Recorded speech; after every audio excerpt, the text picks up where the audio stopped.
Jadi intinya sebenarnya resignnya Pak Amin Rais sebagai tokoh sentral founding dari PAN itu sebenarnya tidak banyak berpengaruh, begitu Bang Zul ya? Bisa disimpulkan begitu? Tadi saya mengatakan tergantung kepada kinerja kader PAN. Ya, karena PAN tadi kan disurvei cuma 1,8. Ya. Nah, jadi kalau akan sukses ya tergantung kepada kinerja kita. Gitu. Ya. Artinya tidak tergantung surveinya Zulkifli Hasan sendiri, sekjen sendiri, tidak. Itulah di PAN hebatnya, tergantung kepada kinerja bersama. Itu walaupun disurvei 1,8, yang kerja banyak, sungguh-sungguh hasilnya bisa tinggi. Nah, terus Pak Amin di PAN itu ya tidak tergantikan. Tidak mungkin tergantikan. Wong Pak Amin itu pendiri, ya. Tokoh di reformasi dan seterusnya. Jadi di PAN Pak Amin tidak tergantikan. Cuma memang di kita ini orang yang seperti Pak Amin, Gus Dur itu ya, kemudian Ibu Megawati kan orang-orang spesialis khusus. Nah itu tidak banyak. Nah seperti saya ini atau sekjen atau orang-orang biasa itu banyak, gitu. Banyak.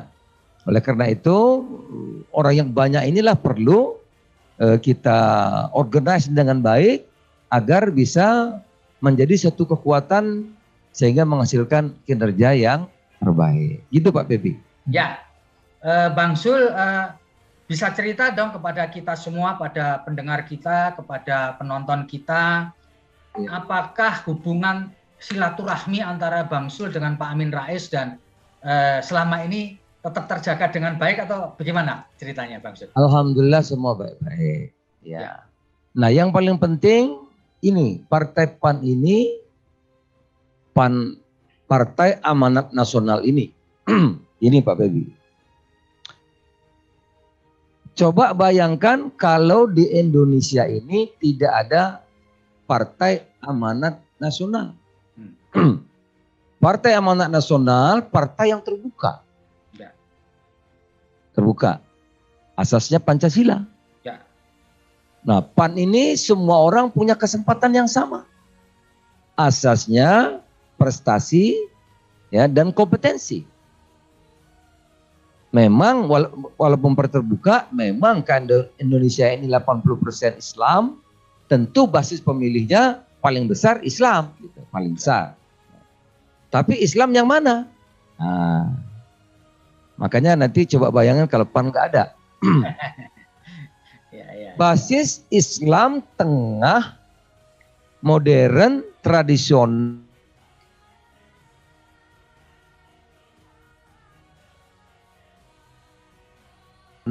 Yang tengah, moderat, tradisional, tengah kita.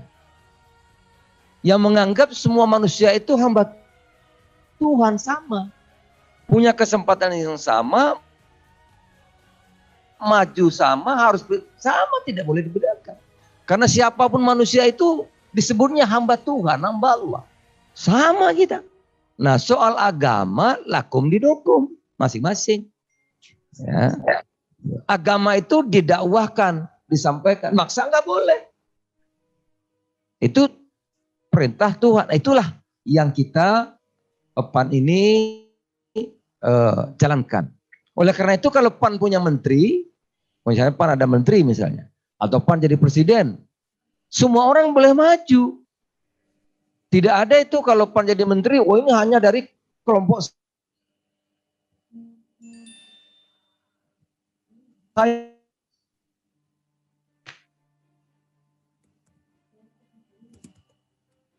saya harus ada gelarnya ini, seperti hari ini, Indonesia seperti hari ini. Kita kembali ke suku, agama, wah, kampret, cebong, macam-macam. Nah, bayangkan, ini kita mundur. Nah, kalau partai-partai begitu kan bagaimana coba? Ya kan? Saya jadi menteri dari partai A, yang lain gak boleh, hanya dari saya, kader tertentu, ormas tertentu. Wah susah kita kalau begitu. Susah kita maju, karena kita kembali seperti Indonesia belum merdeka. Padahal kita sudah 76 tahun merdeka. Lihat dulu PAN punya menteri. Siapa saja? Ahlus Sunnah wal Jamaah, Muhammadiyah, dari Habib, dari mana saja oke, nggak ada problem. Islam, ya, Kristen, Hindu, Buddha, silakan. Yang penting punya prestasi, punya kompetensi. Oleh karena itu PAN itu basisnya tadi saya katakan moderat, tradisional, tengah. Nah, terbuka untuk siapa saja. Pak Hatta jadi ketua umum PAN, basisnya Nahdlatul Ulama, basisnya Ahlus Sunnah wal Jamaah. Ya, Ahlus Sunnah wal Jamaah kultural, NU kultural. Ya. Bisa jadi ketua partai. Saya ini ya pengusaha UMKM lah. Bisa jadi ketua partai. Gitu. Tidak harus punya silsilah khusus, tidak perlu kita. Itulah PAN, partai terbuka.